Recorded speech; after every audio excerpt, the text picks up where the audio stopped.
You serious? Yo, yo, yo, yo, yo, yo, yo, yo. Yo. Yes, sir. Yo. Yes, sir. Yo.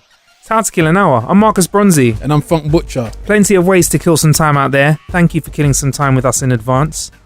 Funk.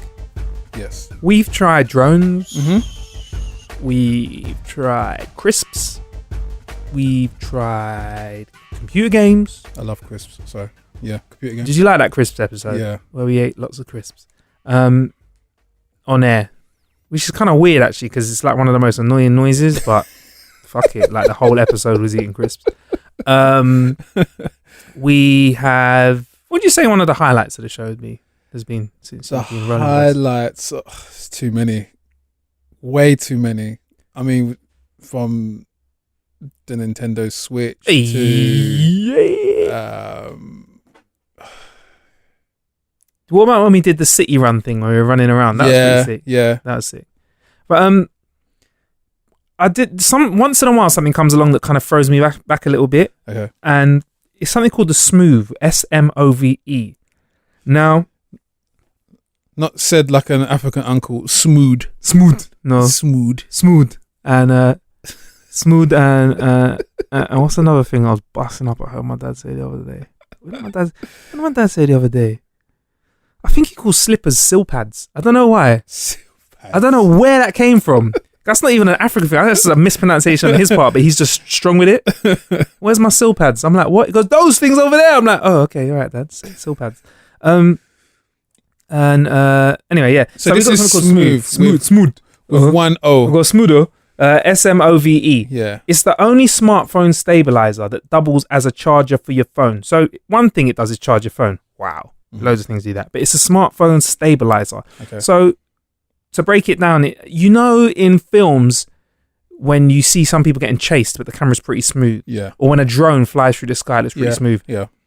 To achieve that with a handheld camera is very, very hard. Mm-hmm. Now, an iPhone has got image stabilization electronically in it, which like, I know people like to think they're smooth-handed when they're doing their little panoramic shots and filming stuff in a rave, but no, you're shaky, and the iPhone stabilizes it. But this takes it to a whole new level. The Smooth has small motors in it, and you put your phone into it and you hold the handle of it, and basically when you move around, the Smooth can track faces or certain specific things, and you can move it around and shoot movie-style footage. Yeah. Now, we've put a link up at howtokillanhour.com/blog. Also a link in the show description. Click on that to see it.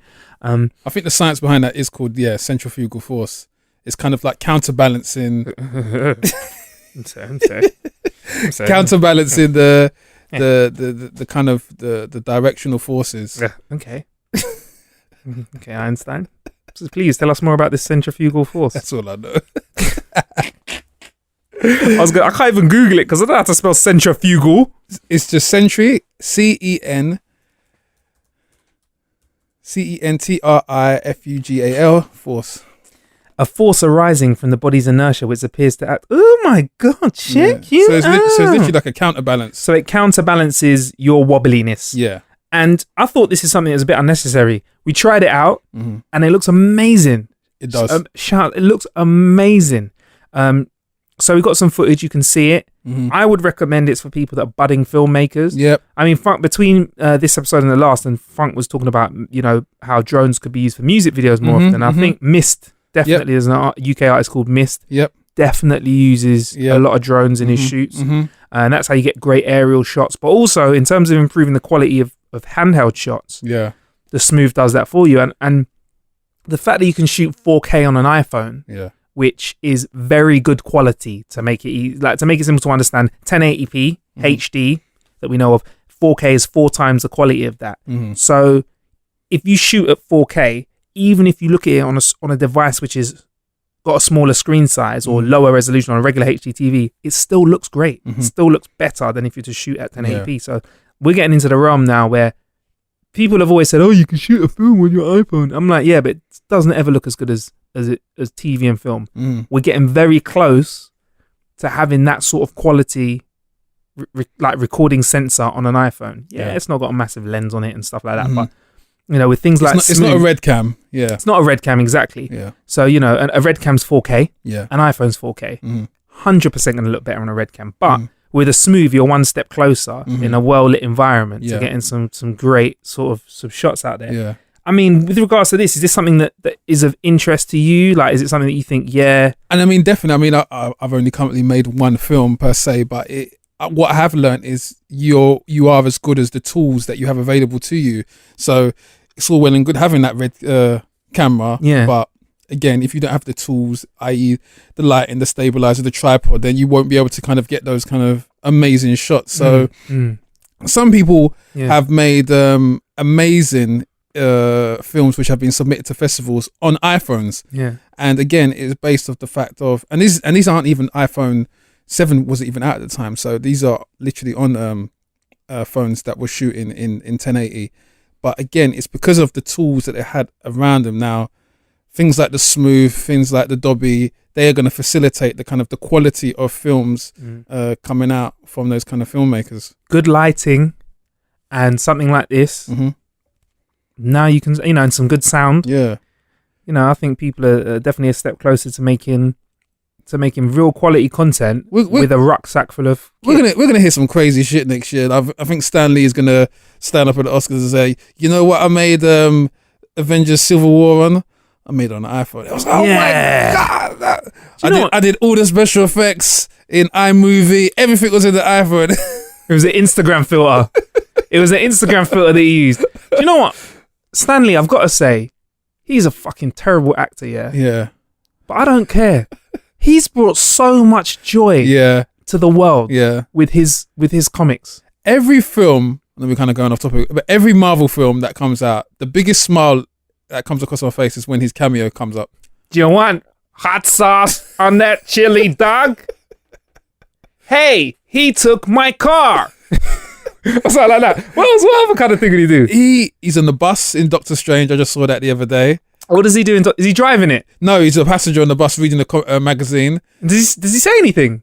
No, he's just laughing at the magazine. Okay, just so you know, before fun goes forward, sorry. Stan Lee, because he owns the rights, he said, yeah, sure, I'll let you have Thor. Sure, I'll let you have Iron Man. To everyone that he's... sure, I'll let you have Spider-Man. Yeah. But every film, my face has to be in it for a certain amount of seconds. Yeah. And they were like, yeah, okay. Sorry. Yeah, you're saying, go on. So you've got the recent Civil War film. He's in at the end, and he what is he? He disses Iron Man. He's got a speaking part in that. And the best part is the Spider-Man scene where Spidey shoots a web and stops the table from hitting him whilst he's the librarian. Yeah, his acting is so whack though, but you know what? It has. Fuck it. He can do what he wants. Yeah. He's in Luke Cage as well, but I can't remember. Is it just a picture of him? Yeah, he's like he appears in the pictures of the kind of the Netflix series ones. He doesn't actually appear live in it. When he's dead, because it's going to happen. We're human. He's about 90 now, and he's done a lot. Do you think they'll still have to put him in, like the same technology that they used to put? I think they'll still keep Princess Leia's going to have to go into the new Star Wars films with technology, and they use another gentleman who'd passed on in the latest Star Wars Rogue One film. Yeah, Alec Guinness. Yeah, that's it. I think so. Yeah. So are they going to do that with Stan Lee? Like CGI him? I think so. Do you reckon they're scanning him at this moment? I would love that. 3D printing him. I would love that. He's in the new Deadpool trailer as well. Is he? Yeah. He's in trailers now as well. Yeah. What does he do in this one? In the new Deadpool. Here's your change. What does he do? In the new Deadpool trailer, someone's getting robbed, and Deadpool's taking like an age to kind of get dressed into his costume to save the person. He takes too long, and the guy dies. Yeah, and then he runs across the street, and Stanley appears out of nowhere, and Deadpool tells him to shut up. Really? Fucking hell, that's a good one. But anyway, Smove, check it out. Gets a lot of love from here. Us here at How to Kill an Hour. I want one. You know what? Yeah, I want one too. Now, speaking of making quality content on your iPhone, Apple have revealed a brand new video tool. Now, I'm going to say, don't get this twisted. This isn't a social media channel. It is a way that you can record video or use a video in your library and then edit it. Okay, I just clasped my chest for a moment because I thought Apple were going to have like their version of stories, just like everyone else. Facebook stories, Instagram stories. What stories are you using at the moment? I just feel like I don't want to use any stories. Okay, so I don't want any stories. There's WhatsApp stories. Snapchat obviously it started it. Then Instagram was next. Then there's WhatsApp and now Facebook. Everyone's got stories now. So do you do stories? No, I don't do stories. I just thought fuck stories. No, fuck it. And if I want stories, I go to the library. Yeah, fuck your stories. Library stories. Yeah, with Stan Smith there. Anyway, so they've created this brand new app for videos, and you can put filters and stickers on any type of social media platform. Yeah. So you pretty much, right? I don't know. Yeah. Even fucking WhatsApp, I think you can do it as well. Yeah. So you can do loads of you can put stickers and filters and stuff. Mm-hmm. So Apple have created something called Clips. Now it allows you to add filters and stickers, but it also transcribes your words into text at the bottom of the video. And apparently it does it with like Siri style accuracy, which still isn't 100%. Yeah. But yeah, so you can have a video saying, "Hey man, having a wicked time out at the park." And Siri will put those videos, those words at the bottom of your video as well, which I know it doesn't sound too impressive to you at the moment, but visually, I think this is something that can really, really kick. I think it's going to change the way that people shoot videos, because on the train and stuff, or when I'm in public transport, I don't like to listen to the music for videos. I always read the captions. I've noticed that, yeah. So this is going to help you do it, really. Well, not you, rather, but I've noticed that in general, yeah. Yeah. You were watching me? But I like it, man. I mean, is this something that you'll use? It's not out yet. I'm ready for it. I'm excited. How diverse is this product? Is it coming? Is it multilingual? Oh, so you mean if you're like, je m'appelle. Yeah. Well, I guess it would be, innit? Because Siri's multilingual, innit? I don't know. Of course it is. I've only used Siri in one version. Of course it'll be on all... Yeah, I mean, I don't know if there's like a Ghanaian and Nigerian Siri. What's in there? What languages, live Googling on the show, what language... Well, how many languages does Siri come in? Okay, all right. Let's see if we can get a list. Okay. Siri is written in... I don't know. I don't think I can find a comprehensive list. It's going to be in English. Definitely going to have... Spanish. Definitely going to have Mandarin. Yeah. Japanese support for Siri we had a few years ago. Cantonese, 100%. Thai, Turkish, Portuguese, English for India. Oh, so that's like an English person with an Indian accent. Hello, how are you doing today? Are you serious? I think when it says English for India, that's what it means. So they've broken down English into dialects. So they've got Geordie English. Nah, wait, hey man. I know it struggled with Scottish for a little while, and I think I'm gonna presume we're a little bit of a way away from barbershop patois. Rabsy Nesbitt Siri. So yeah, I don't actually know what languages it is. Okay. That's a very good question. That's a very good question. We're back to asking, would I be interested in it? Yeah. Sorry, Clips. While I find out. Oh, here you go. I got a list for you. So would you be interested in using it? Right. Do you want this list? Yeah. Saudi Arabian, UAE, Arabic, Chinese, Cantonese, Mandarin, Danish, Dutch, English, Finnish, French, German, Hebrew, Italian, Japanese, Korean, Malay, Norwegian, which is Bookmy, Portuguese, Russian, Spanish, Swedish, Thai, and Turkish. No Nigerian yet. No Nigerian. You got Arabic as well, which is widely spoken in Africa as well, I guess. So I'll give you that. No Cockney rhyming slang. No Scottish. That's a language. And Liverpudlian. Yeah. Liverpudlian, bruv. So there's no Gaelic. No Gaelic. Interesting. But yeah, so yeah, that's the language that it comes in. Anyway, yeah, so something you'd be interested in? I'll be interested to see how it works. Yeah. On a usage perspective, I don't think I'd use it that much. I think it'd be really interesting for people who do the kind of Facebook blogging and whatnot. I mean, the whole Facebook posts is kind of... It seems to be overtaking the whole YouTube blogging, because of the way posts are getting shared a lot more freely. Bloggers via Facebook are getting better numbers than they would do on their YouTube posts. Yeah. and the levels of engagement are a little bit better than the kind of the generic trolling which kind of exists on YouTube. So from that perspective, I can see the Facebookers kind of being more akin to that, because it does speed up their whole posting process if they just talk and then everything is kind of being deciphered for them. I guess it's good for the market also of your can I say this? The black market of Asian DVD sellers who sell DVDs with the subtitles, and the subtitles are wrong. Maybe this can kind of correct, because the one thing I used to hate when I used to watch some of these DVDs, I was like, I'm watching the film and it's in English that I can understand and I know, but the subtitles are completely off. So now we have an app that can correct that. Why are you still buying DVDs in 2017? I haven't seen a DVD player in years, actually. Yeah, man. And even Blu-ray player is redundant, man. You get that 4K, Netflix. Yeah. But so you're suggesting people use it to pirate films. So you're saying go to the cinema, record it, and you can pirate it and send subtitles straight away. Let's do it. Fair enough. Clips from Apple on how to kill an hour, a device for pirating videos. So Elon Musk may, he's getting us the Hyperloop. The guy with the most interesting name in the guy that technological advancements. The guy that better not smell like his name. Yeah. No one wants a musky. Is it musty? Musty. Is it must? Yeah. But musk and must. Mustard. Yeah. He should make his own sauce. Mustard. Mustard. You probably will.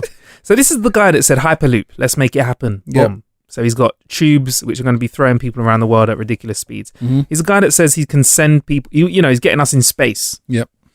He's got electric car Teslas. He's the man behind that. Yeah. Now Elon Musk is about to create some real life Matrix style shit. Okay. Almost, shall I say? Don't tell me he's behind the remake of Matrix. Elon Musk is behind the remake of the Matrix. He spoke to Wall Street Journal report, and they reported that he's starting a company called Neuralink to develop a neural lace that would allow humans to communicate with machines without physical interface. And they'll do this by planting electrodes into the brain so that we could upload or download thoughts to a computer, thus possibly allowing us to achieve higher levels of cognitive function. So basically, I can plug into a computer, I can download stuff like memories, but I could also upload stuff to my brain like memories or kung fu or how to be very good at COD or origami or recipe for dinner tonight. So Musk touched upon this neural lace like an implant at Vox Media's Code Conference. And he said it could allow humans to achieve symbiosis with machines, preventing them from becoming house cats to AI. Now, neural lace. I don't like the word lace. Sounds scary to me. I like Neuralink. Because I don't like lace fronts. Yeah, wigs. who likes? Hey. I only like lace front wigs in old Japanese kung fu films. Exactly. We don't like no lace front. Anyway, so yeah, I mean, this sounds kind of like this, but Elon Musk has kind of got a tendency to just say shit that don't exist yet, and someone comes along and makes it work. He's like, hey, I had the idea. Well, this isn't even as you're saying this to me, because I have a very extensive knowledge of science fiction, film and trivia. This sounds to me the synopsis for a film that Keanu Reeves starred in called is it Johnny Mnemonic? Johnny Mnemonic. Yeah. Johnny Mnemonic. Yeah, I always struggled saying that. Johnny Mnemonic. Is it Johnny Mnemonic? I think it's Johnny Mnemonic. You don't say the M. Okay. Yeah. But that was kind of like one of the first films where this guy had the... Yeah, Johnny Mnemonic. Yeah. Mnemonic. Yeah. Yeah, go on. And he had the kind of the synergy with the computer kind of thing with his mind, after him. That was the prerequisite to the Matrix. If you want to see a film that makes the Matrix look like amazingly amazing, because now when you look at the Matrix, you must admit, even though it's an amazing breakthrough piece of film, because it's now 18 years old, starting to look a bit like the way film does. Yeah. But if you want to watch a film and laugh at how ridiculously put together it is, Johnny Mnemonic is the one. Because bruv, it's so like he wears gloves and types into a computer with some mad metal visor on his face. Anyway, sorry, you're saying. So that just seems like certain ideas are being rehashed because we obviously technologically we're getting a bit closer to their potential. Yeah. So this isn't a complete like whoa kind of thing. It's quite scary though, in some aspects. I mean, it's a little bit like what Lucy touched on in the episode that we had in the interview with her, of the fact of AI becoming so good and so convincing that you actually do blur the lines between reality and the virtual world. Yeah, I mean, so Johnny Mnemonic, he was a hard drive, so they filled his head full of so much stuff and he needed to get it out because his head was going to explode. And he started to think some of it as well. It started to seep into his mind. So is that a concern for you, or I mean, would you be comfortable with having memories put into your head that you hadn't learnt yourself? Like, I mean, is this like do you feel like this would be another level of like people be like, oh, technology is cheating to get information by going on the internet? Now you wouldn't have to read a book; you can just download the memories. Well, the funny thing is that storyline, that narrative has always existed in the kind of the science fiction, kind of horror or thriller. So they've always kind of gone down the worst possible case. Wrong. Yeah, it going wrong. So how can it go right? Yeah. I.e., like when you look at things like The Running Man. Sorry, not The Running Man. Arnold Schwarzenegger film. He's on Mars. Oh, is that Total Recall? Total Recall. It's again because they're inputting thoughts into his head, and it blurs the lines of reality, and he's kind of like trapped in what is supposed to be a place of escapism, kind of thing. So, again, I've never seen that